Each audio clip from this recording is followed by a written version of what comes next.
Assalamu alaikum, dear viewers, dear students. I welcome you all to today's topic that we left before 2 days. We are discussing rainwater harvesting system, and I give you a brief idea regarding the rainwater harvesting.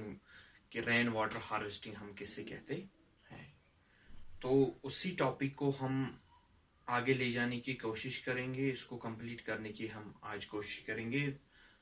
Rain water harvesting system क्या होता है और rain water harvesting system के जो components है, जो essential components है, जिनकी वजह से हम ये प्रोसेस कर सकते हैं, तो कौन से ऐसे कंपोनेंट्स ऐसे हैं जिसकी वजह से हम इसको जिसकी वजह से हम इस प्रोसेस को कंप्लीट कर सकते हैं। तो आप देख लीजिए कि रेन वाटर हार्वेस्टिंग, थोड़ा सा मैं अभी रिकैप्चुलेट कर लेता हूं कि रेन वाटर हार्वेस्टिंग सिस्टम हम किससे बोलते हैं। तो लास्ट टाइम भी मैंने आपको बोला था, इस टाइम भी मैं आपको बोलता हूं कि rain water harvesting it's a technique. It's a technique of capturing water and storing it into the reservoirs, or you can say in the ponds, or you can say in the tanks as well. तो ये एक ऐसा technique है, एक ऐसी process है जिसको हम कहते हैं कि रेन वाटर को कलेक्ट करना, फिर उसको स्टोर करना किसी जगह पे, चाहे वो कोई टैंक हो, चाहे वो कोई रिजर्वायर हो, चाहे वो कोई पॉन्ड क्यों ना हो, उसमें से रेन वाटर को जमा करना और फिर उस वक्त इस्तेमाल करना जब हमें इसकी नीड होती है, जब हमें इसकी जरूरत होती है, उस टाइम फिर इस पानी को इस्तेमाल करना। इन सिंपल वर्ड्स हम उसको बोलते हैं that's a rain water harvesting, that's a rain water harvesting. जैसे कि लास्ट टाइम भी मैंने आपको बोला कि रेन वाटर हार्वेस्टिंग जो है ये उन एरियाज के लिए काफी ज्यादा फायदामंद है जिन एरियाज में रेनफॉल बहुत ज्यादा कम हो जाता है, specially if we talk about summers, कि समर्स में वहां पे स्कैरिसिटी हो जाती है पानी की, पानी बहुत कम होता है या बहुत कम रेनफॉल होता है।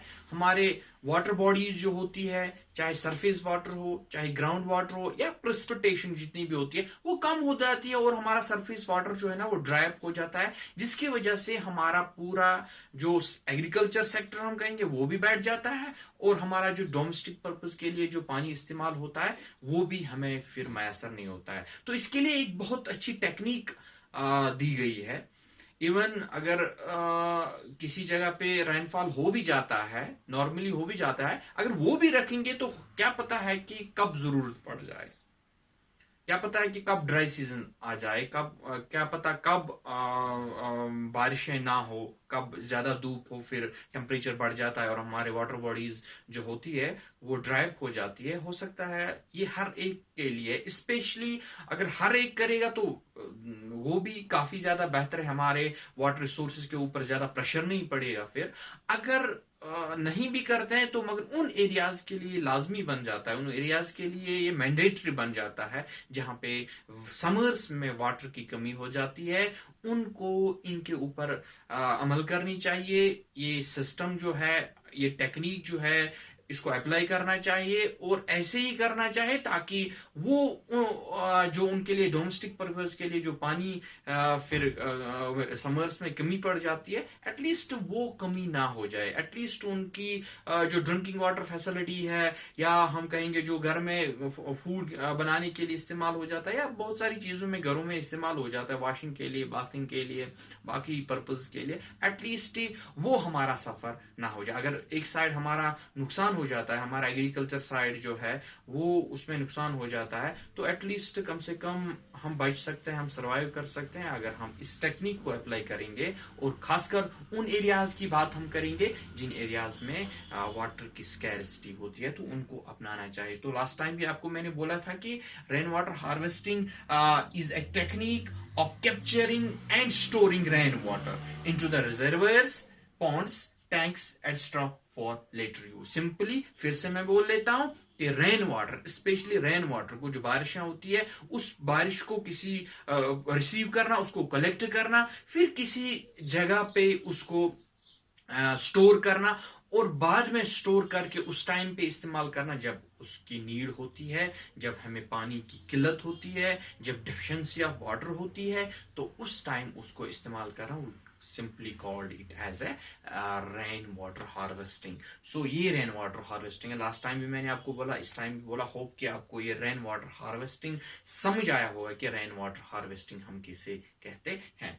अब कुछ कंपोनेंट्स है कि रेन वाटर हार्वेस्टिंग अब सबों के लिए, हाँ, अब इंफॉर्मेशन है कि कैसे हम इस रेन वाटर को कलेक्ट कर सकते हैं, कैसे स्टोर कर सकते हैं, कौन कौन से कंपोनेंट्स इसके लिए एसेंशियल है ताकि हम इस पानी को, इस रेन वाटर को कलेक्ट कर सकें और किसी जगह जमा कर सकें और ताकि उस टाइम इस्तेमाल कर सकें जिस टाइम हमें काफी जरूरत होती है, जब हमें पानी की किल्लत होती है, जब पानी कम होता है, हमारे पास अवेलेबिलिटी नहीं होती है, ताकि हम इस पानी को इस्तेमाल कर सकें. तो ये कंपोनेंट्स हमें, at least we have 5 components here, हमें पांचों के 5 अलग अलग से पढ़ने हैं कि कंपोनेंट्स क्या होना जरूरी है, so that we can collect this water, we can collect rain water and use it later on whenever we feel there is a need of using this water. तो सबसे पहला जो कंपोनेंट यहां पे हम बात करेंगे, दैट्स अ कैचमेंट एरिया. सबसे पहले जो कंपोनेंट्स में आता है, that's a catchment area. It receives the rainfall. It receives the rainfall. Catchment area like roof top जो होते हैं ना, दैट्स अ कैचमेंट. जो छत होती है ना, मकान की जो छत होती है, हम उसे कहेंगे that's a catch, that because that catch the water, that catch the rain. वो रेन को कैच कर लेता है.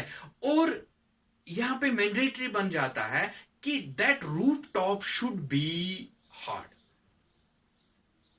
कि क्या होना चाहिए, ये जरूरी हार्ड होना चाहिए ताकि ये उस पे पड़ते ही नीचे गिर जाए.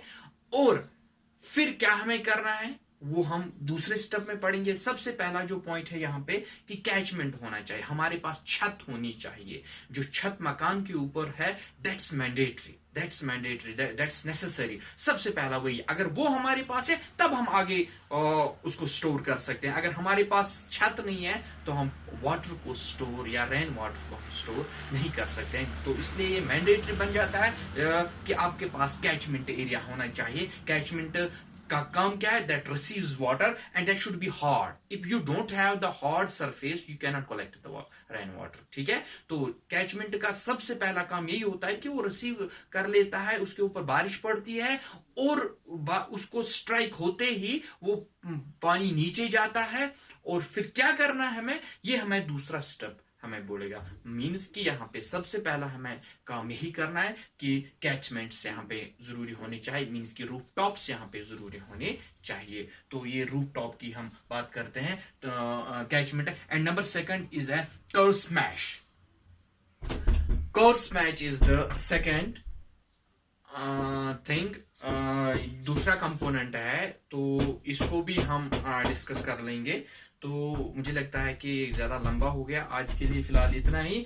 उसके बाद हम इंशाल्लाह इसको नेक्स्ट टॉपिक में कंप्लीट करने की कोशिश करें. तब तक के लिए हैव अ नाइस डे.